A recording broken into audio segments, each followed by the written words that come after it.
Oh, hello. La-na-dee-na-na-na-na. Okay, we got some people waiting in the chat. Can you hear me? Let's break down. Oh, it's break down the puzzle time, says Bradley Hodges. Bradley, who did not win the last one. That was also a Jeremy. We finally figured it out. Jeremy has now won twice in a row. Different Jeremy, Jeremy Dobbins. And today it was Jeremy Lombardo. Jeremy, two Jeremys in a row. What are the odds? Nom, nom, nom, nom, nom, nom. Okay, here we go. Hello, everybody in the chat. How are you doing? I assume you can hear me. Is that correct, Bradley? Just give me a nod if you can hear me. Oh, here comes the dog. Oh, no. Oh, there he is. It's Zorro. Zorro the dog has made his appearance and licked Dave's face. All righty, there we go. And now he stands up because I gave him a very small morsel of a Pop-Tart earlier. It had none of the creamy filling. It was just basically the crusty part. He don't know. He's a dog. What does he know? He knows nothing other than to be good and get treats. All righty. Says my little brother was there. Yes, Matt Redmond, your little Sean Redmond, who was in. Oh, what's he doing? Is he carrying his bed? Yes. Sean Redmond, brother of Matt Redmond, made it to the park, and the park was Joaquin Miller Cabin in Rock Creek Park, the largest park in the DC area. It is a long, long park. It widens out. There are many entrances. We were looking for the Joaquin Miller Cabin. So let's get right in there. Let's break it down. We'll congratulate the winners later, and then we'll break down the puzzles first. So puzzle number one. What was puzzle number one, Dave? Puzzle number one was a limerick, I'm pretty sure. Where was that limerick? There it is. We once hit a coin on the mall. So much space for something so small. Close-up parking is rare, so we moved it from there. This limerick's been no help at all. So I pretty much speaks for itself. Absolutely no help on limerick number one, or puzzle number one. A limerick. Puzzle number two was a Polybius square puzzle that said, get this over to Langley. And when you finally put all the Polybius pairings together, spelled out, congratulations. Congratulations on discovering that this is a Polybius square puzzle, except for the three Zees, which adds an extra square. So it said absolutely nothing about the location of the item. It was literally congratulating you for figuring out what it was, which was a puzzle with three Zees. And maybe not so coincidentally, this was the third victory for the Z team, which is like an octopus. There has never been this is the third victory for the Z team. One of them, the original Z team, Beth Hovanek and Nancy Zitko paired up to be the original Z team when there were only two members of the team way back in December of 2020. Then they repeated in Los Angeles, and now they've repeated here in DC. Jennifer Rowe was the Z team member. Is that correct? Was Jennifer Rowe the Z team member? I'm spinning. My head is spinning now. No, wait. Was Jeremy the Z team member?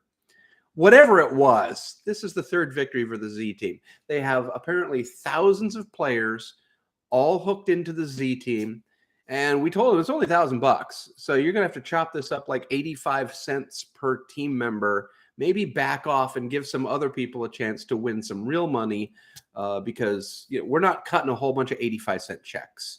We're cutting two checks, one to the finder, which today was Jeremy, and I always forget the last. This time I've forgotten the last name. Yesterday I forgot Jeremy's first name. The other Jeremy, Dobbins. This one is Jeremy Lombardo. So Jeremy Lombardo gets the $500, but we're going to come back to that. So get this over to Langley was puzzle number two. Puzzle number three was a story. It wasn't really a story. It was more of a little history lesson, a little lesson in politics, a lesson in the First and Second Amendments. And the puzzle was called First and Second Were Third and Fourth. And it told the absolutely true story of how there used to be 12 amendments in the Bill of Rights, authored by James Madison. They sent them out to the states to have them ratified, and the first two amendments were not ratified. So basically, all the other amendments moved up. Number 3 became number 1, number 4 became number 2. So the First Amendment, freedom of speech and all those other freedoms, was not the First Amendment originally. If the First and Second Amendments would have been ratified, the freedom of speech would have been the Third Amendment, the right to bear arms and all the other things that are on the Second Amendment would have been the Fourth Amendment. However, because the states did not ratify the First and Second Amendments and did ratify the Third through 12th, they all moved up one. The First Amendment is now and forever the First Amendment, Second Amendment, et cetera, all the way down the line, the Bill of Rights, 1st through 10th. Then it was in 1981 or 1982, the story did not tell you, but a student at the University of Texas discovered that these two amendments were still floating around out there. And the one he was most interested in was the one that said Congress cannot vote itself a pay raise within its own term. That would have originally been the First Amendment. That's how important it was to people that you elect can't pay. If you vote to raise your pay, you then go back and get reelected, then the pay raise will take effect. And that would have been the First Amendment. But it wasn't. It wasn't ratified by enough states. It did, however, sit around for about 150 years until this student at University of Texas in the 1980s noticed that, hey, this thing's still out there. And within 10 or 11 years, enough states ratified that so that it became, or is it the 27th Amendment? Yes, the 27th Amendment. So James Madison is the author of the Bill of Rights, Amendments 1 through 10. He is also the author of the most recent amendment to the Constitution, the 27th Amendment, which would have been the First Amendment. Congress cannot raise its own pay without going back and then getting reelected. So basically, within its term, they can't raise their pay. Smart guy, James Madison. However, first and second were third and fourth. You couldn't really work anything out with the numbers there. People were probably looking at first and second and third and fourth and 27 and 10 and 12, maybe trying to do, letter substitution, etc. If you look at the 4 paragraphs, the first word of each paragraph, this isn't the one. This is going to come as a surprise. Isn't that surprising? The original, one more surprising. So the first word of every paragraph told you this isn't the one. And then finally we got through to the word search. And as you eliminated all the words in the word search, you were left with a pattern of letters that you did not have to anagram. It's 30 letters. That would have been very tough to anagram, not impossible. But there was a pattern there, starting in the upper left-hand corner and then drop down one row and just go diagonally and just make stripes up from left to right.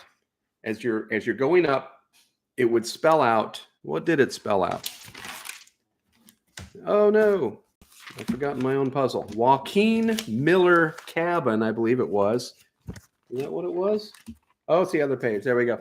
Joaquin Miller Cabin, lift, left, step. At the Joaquin Miller Cabin, if you've seen the pictures on Facebook or on Twitter, there was originally a step there that it broke in two. So technically now it kind of has 2 steps. So if you lifted the left side one, the coin was hidden right under the left step. So Joaquin Miller Cabin, all you needed to do go through there in stripes from left to right, from down to up, and you would have been able to spell out Joaquin Miller Cabin, lift left step. There's only one Joaquin Miller Cabin. It's in Rock Creek Park, so we didn't have to tell you it was in Rock Creek Park. You can Google Joaquin Miller Cabin, and there we go. That was clue number 4. Puzzle number 5. Unfortunately, it just wasn't a very good puzzle, and I thought, well, you know what? Let's just do 4. We're not going to do 5 because the 5th one was tedious, and it's out. It got vetoed. Didn't make it. So now we're going to congratulate the Z team once again. Jeremy Lombardo and Awad Bilal. If you've seen the pictures on Facebook or Twitter, they were right there together. We were watching from, again, about a quarter of a mile away. We always like to stake out. I'd say it's a quarter mile. It was probably only 1,000 feet, so short of a quarter mile. So we're about 800 to 1,000 feet away, comfortably at a picnic bench under a gazebo, as we were wont to do. And suddenly, 2 guys run into the park from way down near the cabin. They clearly had someone drop them off, stop right where the cabin was, and run in together at the same exact time. We looked up and said, oh, there's a couple guys here. We've definitely got a winner. Awad ran past the cabin to look on the far side. Jeremy ran to the near side of the cabin. That is where the step was. Jeremy ended up finding the coin and being the official finder, $500 to Jeremy. And Awad ended up on the wrong side of the cabin, unfortunately. So we rushed up there and discovered that Awad and Jeremy did not know of each other's existence. They did not realize they were on the same team and rushing toward the same goal. Even as they were running up to the cabin, they didn't know. They thought they were fighting against each other, basically. So in another remarkable coincidence, we've had 2 players from the Z team, Awad Bilal, who was on K Street in Washington, D.C., inside the Beltway. That's as inside the Beltway as you can get on K Street. He hailed an Uber, got in an Uber. And remember last night, if you were here last night and saw the stream, we were discussing public transportation, Uber, maybe Lyft, or get your own car. And I had voted for get your own car.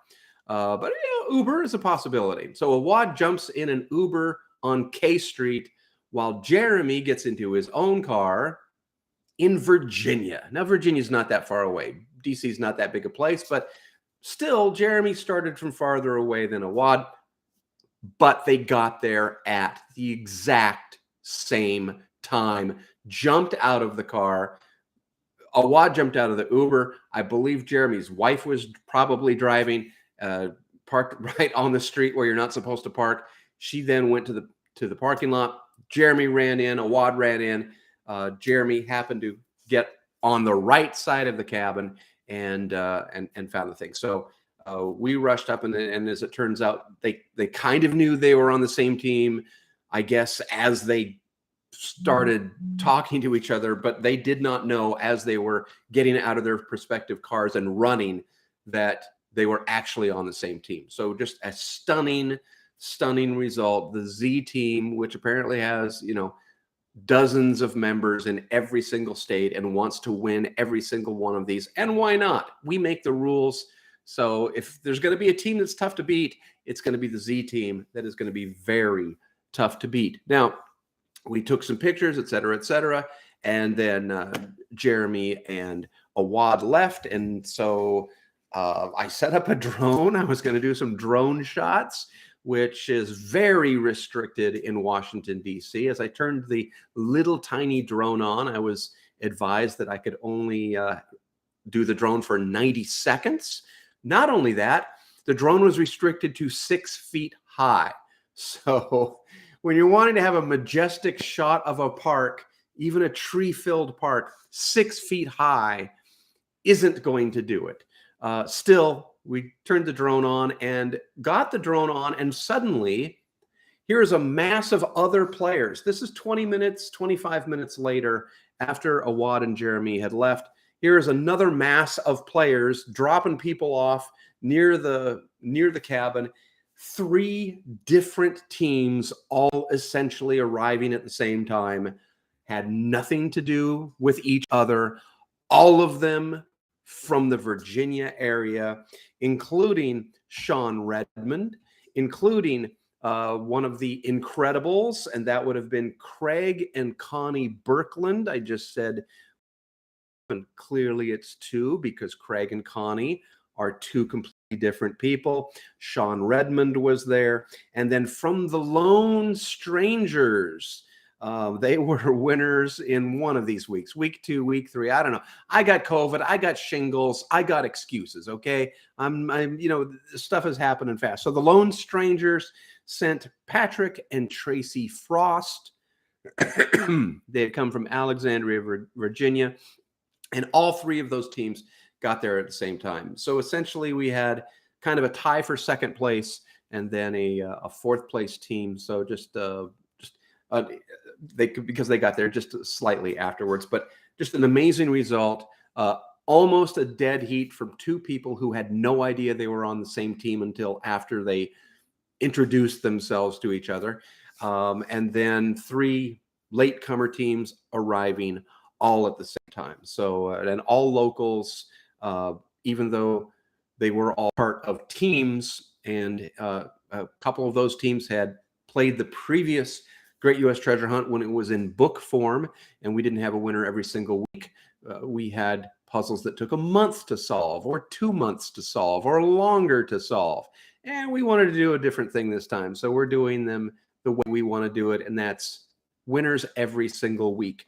So congratulations to the Birklands, to Sean Redmond, to the Lone Strangers, Patrick and Tracy Frost, all arriving at the place near the thing where the other thing was. So congratulations to everyone. I'm going to take things from the comments from the chat. I see that Bradley Hodges has, I can see even without my $1.25 glasses, that Bradley Hodges retracted 5 messages in a row. So let's see what we got here. Sean Cronin is in the house. Sean Cronin, everyone, you got it. If you haven't bought it, you're speaking about a puzzle, speaking about a tough one. $10,000 prize. Xavier Marks, that's with an X and then another X. Xavier Marks and the Mysterious Masterpieces. I think you can buy it on Amazon. $10,000 prize. It is still out there to be had. It's not one that you're going to figure out in a week. It hasn't been figured. It's been out for several months. I think they've got extra clues. They've got a bonus clue from the guy who portrayed Mark Zuckerberg, that his name would have been Jesse Eisenberg. I think Academy Award nominee Jesse Eisenberg. So that's Xavier Marks and the Mysterious Masterpieces, available on Amazon. And so Sean Cronin is in the room. What else do we got? Bradley Hodges, Jennifer Rowe is in the room. Yeah, she was our pal from Miles Square Park who found the coin in Miles Square Park across the street from the neighborhood in which she used to live. Yet another incredible coincidence from the Great U.S. Treasure Hunt. Sean Cronin says, how many times do you have to win to get cast on the TV show? Now, as you know, we're trying to make this, we're trying to pitch this as a TV show. There will not be multiple winners on the TV show. There will be some sort of rule where you win once and that's it. Your team can't win again. So you just basically splinter off the 2 people that were part of that team, and now they're no longer eligible. But also on the TV show, we're not going to tell you what city these puzzles are about. So if you're watching, say, the first week of the Great U.S. Treasure Hunt on CBS following Amazing Race, and the first 10 clues come out the next day, they all get emailed to you the same way, except on time. If you get 10 puzzles, you'll have no idea which state those 10 puzzles refer to. Some of them will be really difficult. Some of them will be easier. But the odds that you solve a puzzle that's within driving distance of where you're at, negligible. So of the 50 puzzles, I would be surprised if 2 of them assuming this gets onto television. If this gets onto television, if we have 2 out of the 50 solved and found by the same person because they were close enough to get to the location, I would be stunned. Now, of course, if this makes it to network TV, it's not going to be some guy in an Airbnb kitchen. It's going to be, a $10,000 prize, a $20,000 prize. All of these videos will come down. No one will have ever heard of Dave. No pictures of Dave will exist. It'll be our host and, whatever the network says. Whatever the network says, how they want to run it, that's how they're going to run it. But there won't be any casting because that defeats the entire purpose of a nationwide treasure hunt where literally anyone can win. Because literally oh my God, I love the word literally. I can't say it properly, but I love it anyway. Because literally anyone can win. If you're in Idaho and you're shy and but you're still really good at puzzles and you're a good solver, you love puzzles, but there is no way you would even try out for Jeopardy. You wouldn't try out for You're too shy. You're not going to try out for a television show. You'll never win. You're never going to be on television. You're never going to win a big prize, et cetera, et cetera. You're just too shy. Or maybe you work for a living and you can't take the 3 days it takes you to fly to LA or fly to New York and go through the audition process and make it through the audition process and then go back to your home and we'll call you in a few weeks or a few months and blah, blah, blah. We can't do that. With this show, you can be sitting on the couch. The puzzle comes in, you solve it. You go on Facebook, Reddit, Discord, wherever. You find a partner somewhere. You've never moved your fat butt out of the seat. Doesn't matter how shy you are, how reticent to appear on camera you are, you're going to have someone go get you your prize. And that's how it's going to work. And that's how literally anyone can win this game. We don't need another show that follows 12 teams around as they're trying to solve. First of all, solving puzzles is the most boring thing you can ever think of. Watching someone solve a puzzle, there's nothing in that. You can't do that. Going to the place and getting the thing is fun. That's a fun thing to watch. But, having 12 teams follow around, because you know who the 12 teams are going to be? They're going to check all the normal boxes that are on every other show. It's going to be 5 unemployed baristas who are smoking hot, 5 unemployed actors who are smoking hot. Then there's the father with the daughter. Then there's the mom with the son. And then there's whoever they are. You know who they all are. It's the same show every time. The casting department has the list and says, this is the list that we need. And these are the people that we need. And they're all going to be people from the LA area or New York area that the casting director ran into in a bar. And they're going to, oh, you fit team number 4 for the second person. Our show, literally anyone can win. And that's going to be the appeal of the show. Anyone in America can win. Up till the last day of the show, 5 clues come out for that last week, and you know that it's North Carolina and Florida, and you know that it's Iowa and Oregon and Hawaii. You know those are the last 5 because we've been keeping track on a map throughout the entire season. And through the season, we're filling in which states get chosen. So it narrows it down. So you know the last 5. The last 5 puzzles come out. You still don't know which one applies to which. But if you live in Iowa and Iowa is in the very last state, you really now think that, hey, I've got a shot. If one of these is an Iowa solution, I might be able to drive to this location. Maybe we can win the full $10,000 or $20,000. It would be great if it was $20,000 because 50 times 20 is $1 million. So you could use the catchphrase 50 states, 50 coins, 50 clues, $1 million. The great U.S. treasure hunt. Instead of 6 weeks, 6 cities, 6 coins, $6,000. That's not quite as catchy, but still, that's the reality that we're dealing with right now. But that's what we want it to be eventually, is nationwide. And you guys here are going to have a huge advantage because you're watching this stupid YouTube thing from the kitchen right now, but you're creating teams that if we take this to the next level, you guys are super coordinated. A lot of you guys teams are super coordinated. And like I said, if 2 of your team members end up winning, you splinter them off and now they're not eligible for the next one. So the Z team, if you've got 15 or 16 or 25 people, the first 2 get paid, and then now you're down to 13 or 14 or 23 people, however it is. That'll all be up to the network. It's not up to me. I'm not even going to be around. All the because the shingles or the COVID or something is going to kill me. All right, here we go. I think this is shingles. Anyone? Let's see. Oh, hello, Zorro. What's this? What's that look like? Right? Oh no, Zorro's here. Right? Shingles, right? You think so? Oh wait. Oh no. Hold on a second. Let's move that. What's that? Oh yeah. Okay. Pretty sure. Stop. Okay. Oh no, don't leave the site. Cancel. Oh no, I messed everything up. All right. Shingles, COVID, pit bull mixes. Something's going to get me. All righty. So if anyone has some, it doesn't hurt though. So I'm thinking maybe just like a heat rash or like swamp rot or something, because this is the swamp. It's only on one side though. That seems like that could be shingles. What? No, what? Am I out? No. I moved the thing. Monkeypox. Dave has monkeypox. It's poison ivy, says Lucy Hodnet. If it doesn't hurt, then it's not shingles, says Lorraine. I know, I had shingles before. 15 years ago or so, I had shingles, and it was only on one side. And suddenly, I had no idea what shingles was.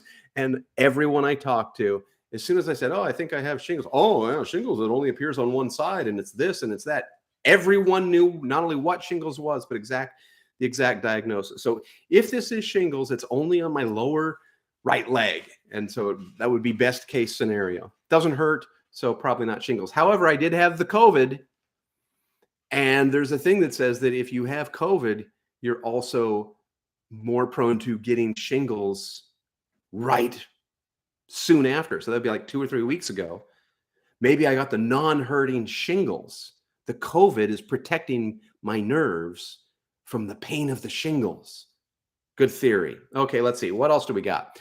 La da da dee, la da da da da da, bing bong boom. All right, what do we got? Let's go. Sean Cronin says, my favorite amendment is number 21. Not being a legal scholar, I don't know what the 21st Amendment is. Okay, let's go here. La da da da da da. Pflugerville, Texas. Matt said your audio broke up. I didn't hear any of that, so sorry. It was horrible. He read the limerick and said it was no help at all. That's exactly what I did. What else? We talked about casting. Sean, you just have to look awesome in those sweet threads. Sean Cronin with the awesome shirt.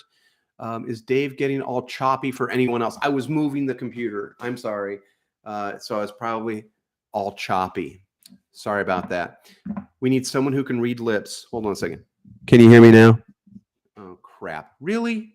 Does the Z stand for zombie? I'm taking this stream down. It'll never, I disconnected and reconnected. The stream is clear. Disregard all of my other comments.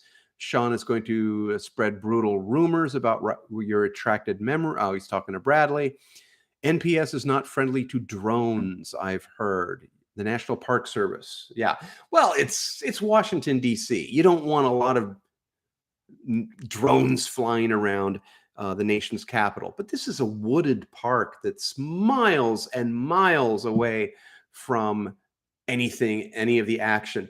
But when you do the software and you turn the drone on, it tells you immediately, you have 99 seconds. You only get to fly for 99 seconds. And oh, by the way, you can't fly your drone in the air. You can keep it about 5.5 feet tall. So that was it. We are going to have some majestic swooping shots of Rock Creek Park from a height of 5 feet that I could just walk through the park with a camera at this level and try to do nice and smoothly. And basically I could be the drone. All righty, here we go. Did I realize that Hancock was misspelled? Diana W. if we had realized that Hancock was misspelled, originally was spelled correctly when the puzzle was originally done. It was correct. And somehow, apparently, an E got substituted for the second C. 100% an error. It was supposed to be Hancock, not Hancock. So go ahead, and I hope you circled the hand. Even if you hadn't circled Hancock, it was so far in the other part that by the time you got to it you would have been able to read Joaquin Miller Cabin. But we apologize for the fact that, yes, we did misspell Hancock. All righty. And he wrote it so large, you'd think that we wouldn't have done that. Yes, there were only 4 puzzles, not 5. Sean Cronin is going to solve Hawaii and be the finder in Alaska. That would be a great combination. We have a fantastic puzzle. If this ever gets to a network, even a minor, super duper minor network, let's say the Hallmark network, if it gets on television, I can't wait until you see the Hawaii puzzle. The Hawaii puzzle is a fantastic puzzle.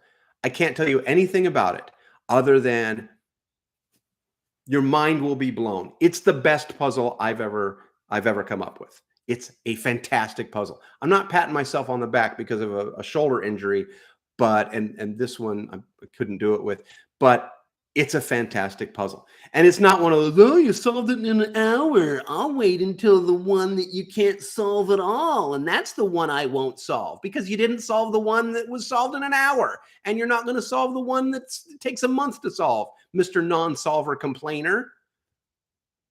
You know who you are. You're not even on the stream. You're not a real player. In fact, if you're in the stream, send us your email. We'll be happy to take you out of the game. And then that way, it's no bother for you and it's no bother for us. We'll take your email out. There's 4,600 players.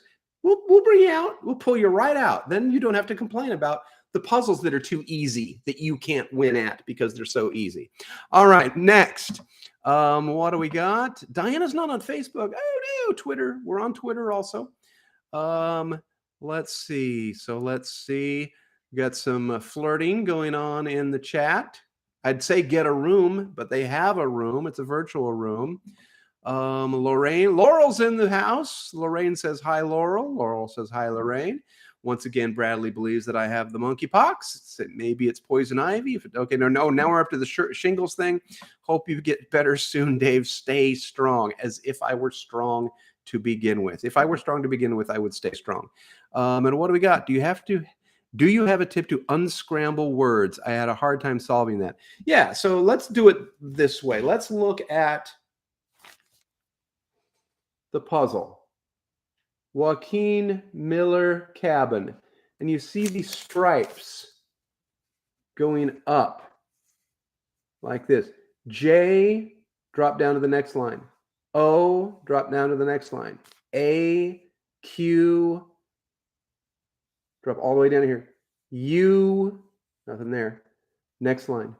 I, N. Now you've got Joaquin. And you keep doing that. You keep dropping down one level and go up diagonally. And you end up with Joaquin Miller Cabin, lift left step. So no anagrams needed. It was just a funky way. Ugerville. It's like Pflugerville. It just has a P at the beginning. Everyone knows that PF sounds like F, though. It's really easy to pronounce Pflugerville. There are towns like Bernie. I dare anyone from Texas, not from Texas, to spell the town Bernie. You got it wrong. It's B-O-E-R-N-E, Bernie. There you go. And then not far from where I live, Burnet, B-U-R-N-E-T, Burnet, accent on the burr. And then there's other Texas towns that are weirdly pronounced, but Bernie is one of the worst, B-O-E-R-N-E.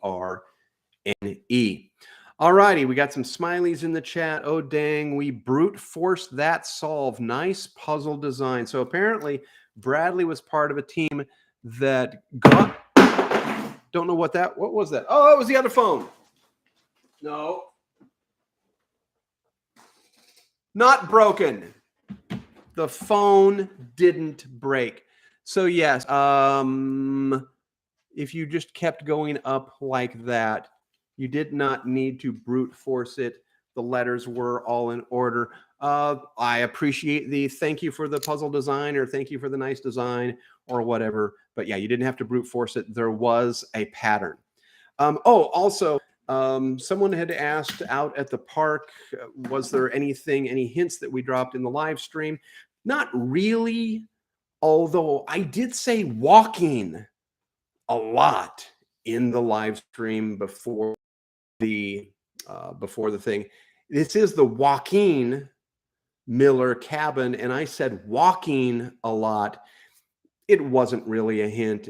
I just wanted to say walking because I knew that it was the Joaquin Miller Cabin, but don't take, you shouldn't have taken it as a hint. I don't think anyone would have put that together. Like, he's saying walking a whole lot, because then Joaquin and walking aren't the same word. I did sign off with adios, which, Joaquin. Oh,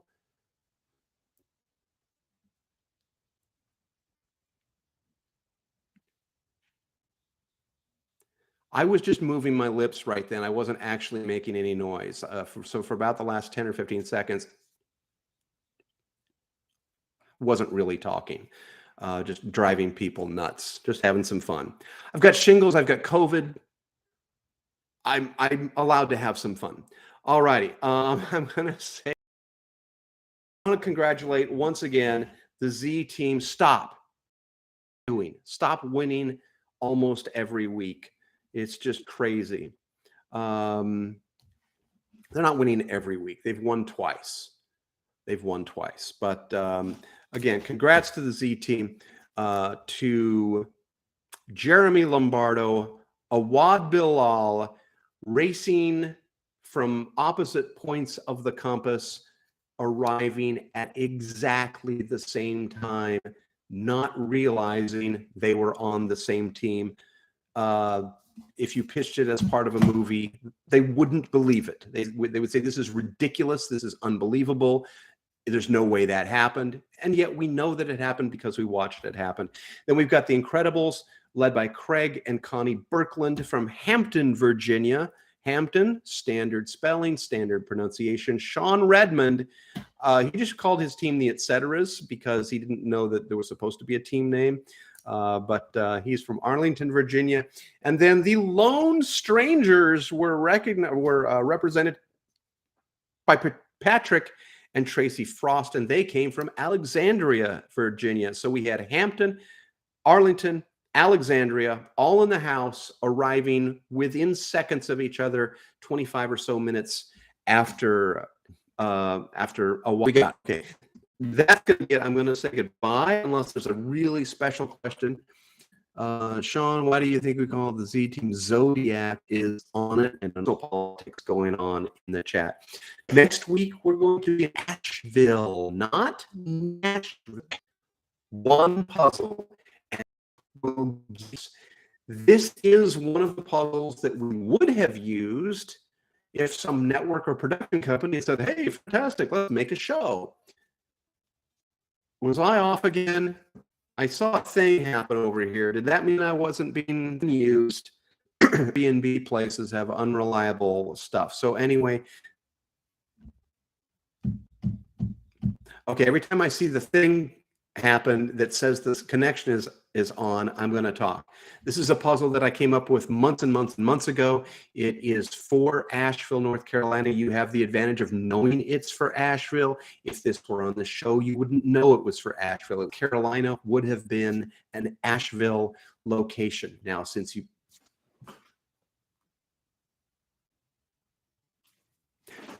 know it's going to be one of the 5 puzzles, and only one will lead to the exact location in Asheville, North Carolina. Let's go 25 miles from the Biltmore Estate. We're not going to make you go 50.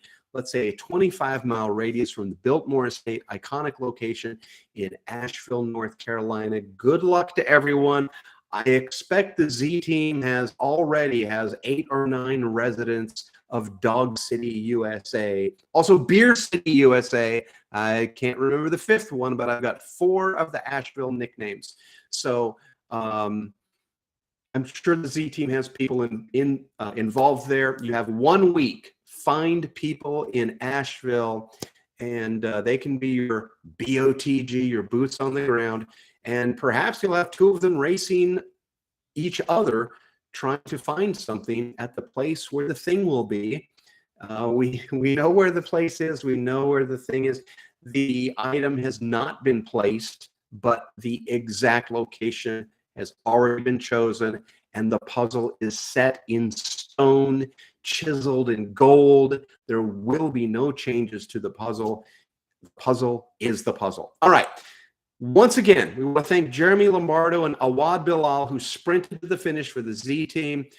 Jeremy became the official finder and drove away triumphantly in his own personal vehicle. And Awad jumped into another Uber and was driven away, not as triumphantly, off to wherever he went. Next week, I'm sure we'll have a brand new group of people and people wanting to beat the Z team. I don't know if it can be done. They're looking for their 3rd win of this Great U.S. Treasure Hunt, 4th win overall. And where's Anthony Nicer? Where's Anthony Nicer? I'm going to send him a text telling him exactly where the thing is so he gets there on time. Of course, I'm kidding. I am going to reach out to Anthony and say, hey, where were you, buddy? Because really have missed Anthony. He said he was going to be in Austin. He was going to be in New York, but when that got moved, I expected to see him in DC. It's hard to drive a truck through DC though. That's a tough one, but really did miss him last week in Austin. So in Asheville, I know he would. Okay, there we go. We'll see some of you in Asheville. I hope. Congratulations again to the win 3, Tony 2. Well, yeah, that is rough. It is Z. Tony, I'm sure Tony's gonna be looking to tie it up if he can get over to Asheville. Alrighty, we'll see you next week in Asheville. Well, I will be appearing from a completely different kitchen. It probably won't have any of the same things that this place has. But thanks a lot, guys, for coming in. Thanks for playing. Thanks for putting up with the 40 minutes late. We never mean to do that. If we say we want to get it noon 04, 12:14, we don't want it to go out at 12:44. But it did. Sorry. That's what happens when there's tech involved and when I'm involved. Next week, if I survive COVID and I survive my shingles and I survive whatever else I'm going to have, I'll see you in Asheville. All right. End stream, it says. Adios, everyone. Thank you. Have a good one.